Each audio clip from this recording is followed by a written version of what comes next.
Hello. Hello, నమస్తే అండి madam గారు. నమస్కారం అండి లక్ష్మి గారు. ఎవరి గురించి తెలుసుకోవాలనుకుంటున్నారు? మా హస్బెండ్ గురించి అండి. తప్పకుండా అండి. మీ హస్బెండ్ పేరు, నక్షత్రం చెప్పండి. పేరు కృష్ణారావు అండి. మూలా నక్షత్రం అండి. సరేనండి, మాట్లాడండి గురూజీతో. నమస్తే తల్లి. గురూజీ నమస్కారం అండి. గురూజీ నమస్తే అమ్మా. మీకు శతకోటి వందనాలు గురూజీ. మా ఆశీస్సులో ఉంటుంది తల్లి.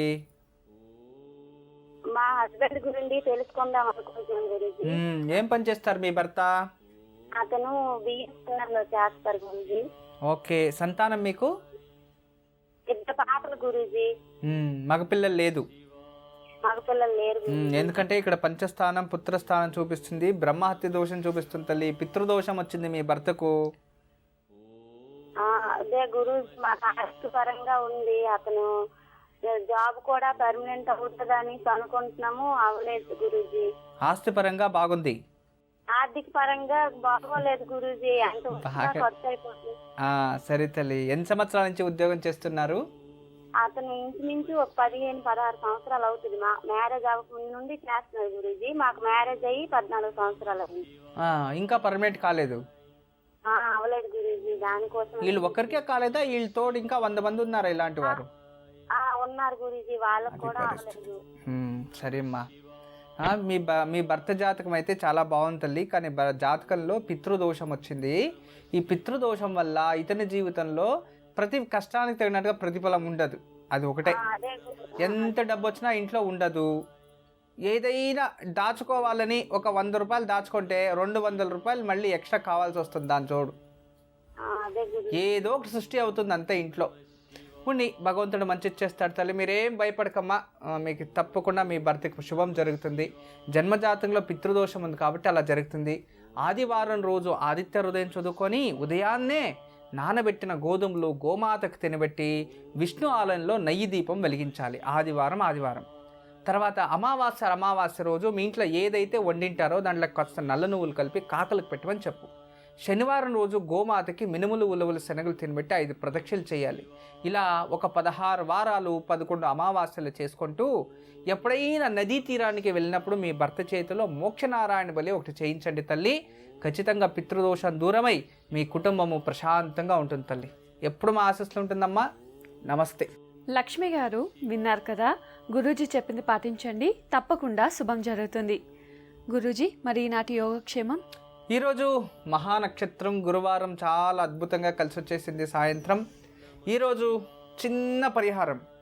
ఎవరికైతే ఉద్యోగం లేదో, ఎవరికైతే ఉద్యోగంలో ప్రమోషన్ కావాలో, ఎవరికైతే ఉద్యోగంలో ప్రగతి కావాలో, ఉద్యోగం కావాలి అనేవారు ఇంట్లోనే కూర్చొని చక్కగా శనగలు నానబెట్టి కాస్త గురువు ఫోటో, దత్తాత్రేయ దక్షిణామూర్తి ఏదైనా గురువులది ఒక ఫోటో అక్కడ పెట్టి ఆ గురువు ముందు 5 విధాల పుష్పాలతో, అంటే పంచవిధా పుష్పము అంటాం, 5 రంగుల పుష్పాలు మనకు చక్కగా దొరుకుతాయి. ఏదేదో దొరుకుతాయి పుష్పాలు. 5 రంగుల పుష్పాలు ఇవ్వండి అంటే ఇస్తారు. లేదంటే 3 విధాల పుష్పాల్లో 2 పత్రలు తీసుకొని. అమ్మా, అలాంటి వాళ్ళది నిజమైన ప్రేమ కాదు, అది వ్యామోహం. ఎగ్జాక్ట్లీ చిన్నత్త. నిజంగా ప్రేమించుకున్న వాళ్ళు అలా చేయరు. ఎంత మనసు విరిగిపోతే కన్న కూతుర్ని పట్టుకొని మా దృష్టిలో చచ్చిపోయా ఉంటుందా తల్లి? అది సరే అమ్మా. తన కూతురుతో తన మాట అనేటప్పుడు ఆమె మాటల్లో వ్యథ, కళ్ళల్లో బాధ గమనించావమ్మా? పెద్దబాబుకు బర్త్డే విషెస్ చెప్పు కూడా వెళ్ళాం కదా. ఊరికే ఎలా కాలిపోతుంది? మంట పెడితేనో పడితేనో తగలబడుతుంది.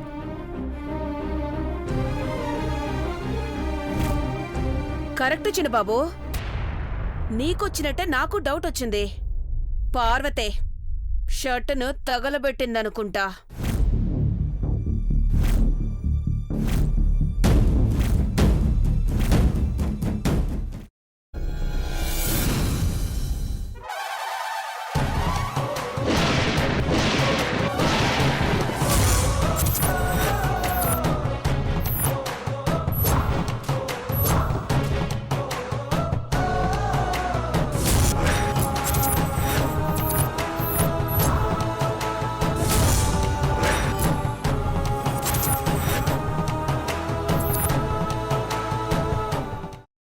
వేసుకున్న తర్వాత పొట్టు తీసేసి చాప్ చేసి పక్కన పెట్టుకోవాలి. ఒక ప్యాన్లో కొద్దిగా నూనె వేడి చేసి అందులో ఆవాలు, మినప్పప్పు, శనగపప్పు, కరివేపాకు, సన్నగా తరిగి పెట్టుకున్న ఉల్లిపాయలు వేసుకుని 1 నిమిషం పాటు వేయించుకోవాలి. ఆ తర్వాత కాల్చి కట్ చేసి పెట్టుకున్న వంకాయని కూడా అందులో వేసుకుని బాగా మిక్స్ చేసి బౌల్లోకి ట్రాన్స్ఫర్ చేసుకుని అందులో తగినంత చిక్కటి పెరుగు లేదా పల్చటి పెరుగు వేసుకుని మిక్స్ చేసి అన్నంతో కానివ్వండి, చపాతీతో కానివ్వండి సర్వ్ చేసినా చాలా బాగుంటుంది.